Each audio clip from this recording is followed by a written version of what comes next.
गौस साहब, sir tax जो उसको रिफंड करवाया जा सकता है?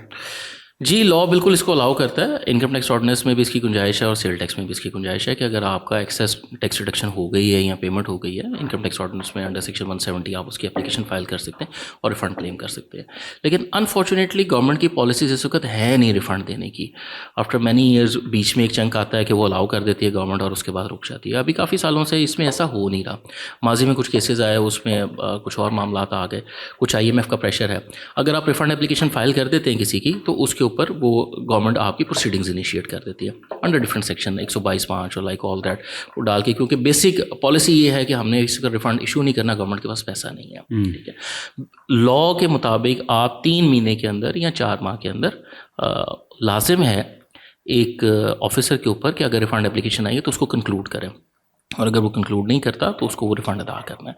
लेकिन अनफॉर्चुनेटली यहाँ पे ऐसी प्रैक्टिस चलती नहीं है और ये मामला चलते नहीं, क्योंकि गवर्नमेंट की पॉलिसी नहीं है, उनकी विलिंगनेस नहीं है। एक्सेस जो है वो टैक्स कैसे चला जाता है? एक्सेस टैक्स कैसे चला जाता है? लाइक एक सैलरीड इंडिविजुअल है या एक बिजनेस इंडिविजुअल है, उसने अपना बिजनेस किया और उसके ऊपर 100 रुपये की उसने इनकम जनरेट की और उसके ऊपर 25 रुपये टैक्स था।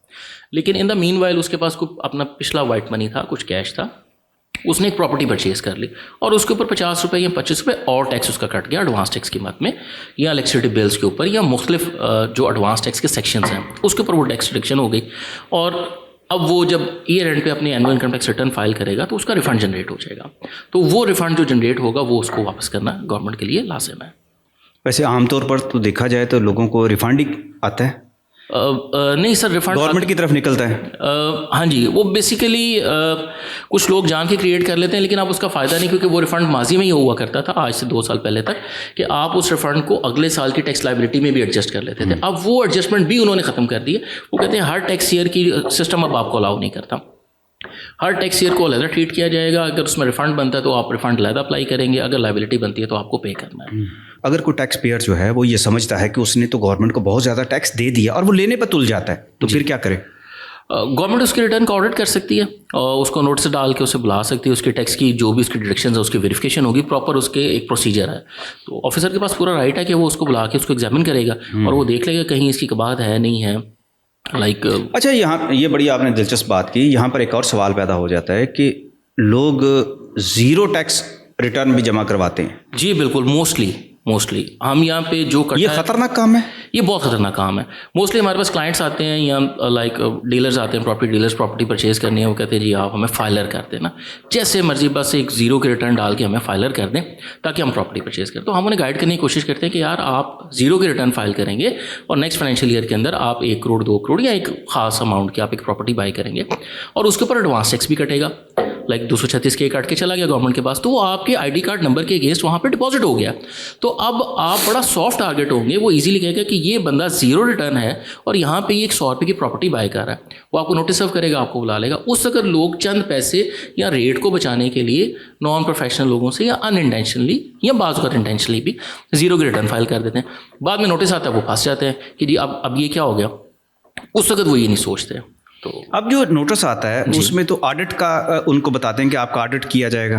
सर उसमें बेसिकली लीगल टर्मिनोलॉजी में थोड़ा सा फ़र्क है। एक डिटेल ऑडिट है, एक वैसे आपको वो अनएक्सप्लेन्ड इनकम का भी नोटिस सर्व कर सकते हैं। सेक्शन 111 के अंदर हम सर्व कर सकते हैं और उसके अंदर वो मतलब लैक ऑफ इन्फॉर्मेशन का और बाकी चीज़ों का। इसमें ज़्यादातर जो लोग हैं जो शिकायत भी करते हैं, अपने मसाइल भी बताते हैं कि उनकी ऑडिट आ गई है जी, FBR ने उनका ऑडिट का जो है नोटिस जारी कर दिया है। तो फिर इसका तरीकाकार क्या होता है जब अगर किसी को ऑडिट का नोटिस आ जाए, खासतौर पर वो लोग जिन्होंने अपना टैक्स बचाया होता है जी, या जिन्होंने ज़ीरो टैक्स रिटर्न जो है वो जमा करवाई होती है, उनका ऑडिट खुल जाता है? जी सर, उसका फिर प्रॉपर अप्लाई करना है आपको। प्रॉपर डॉक्यूमेंट्स वो आपसे मांगेगा, कमिश्नर की अप्रूवल होगी, वो आपको नोटिस सर्व करेंगे, आपको बुलाएंगे, आप डॉक्यूमेंट्स लेके जाएंगे और वहाँ पे उसको एग्जामिन कराएंगे और उसको फिर आप सेटल करेंगे। नतीजा क्या निकलता है आमतौर पे ऐसे? नतीजा आमतौर पे सेटलमेंट निकलता है।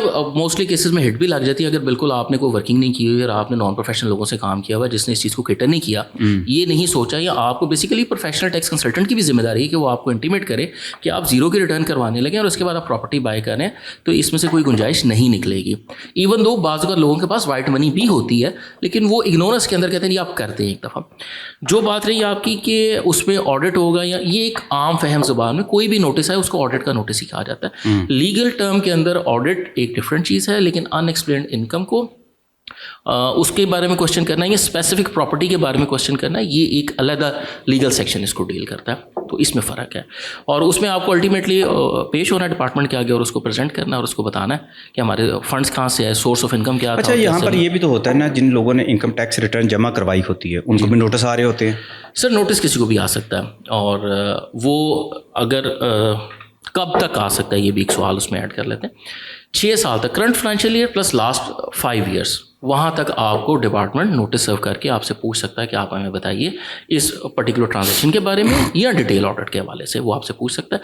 आपको प्रेजेंट करना है और आपको बताना है, आपको चीज़ें मैनेज करनी है वहाँ जाके। लेकिन अगर कोई भी टैक्स देने वाला जो है जी, वो रूटीन में हर साल अपना टैक्स जमा करवाता है, लेकिन उसको भी आ जाते हैं, SMS आ जाती हैं, ईमेल्स आ जाती हैं। बिल्कुल ऐसे ही है, आप दुरुस्त फरमा रहे हैं।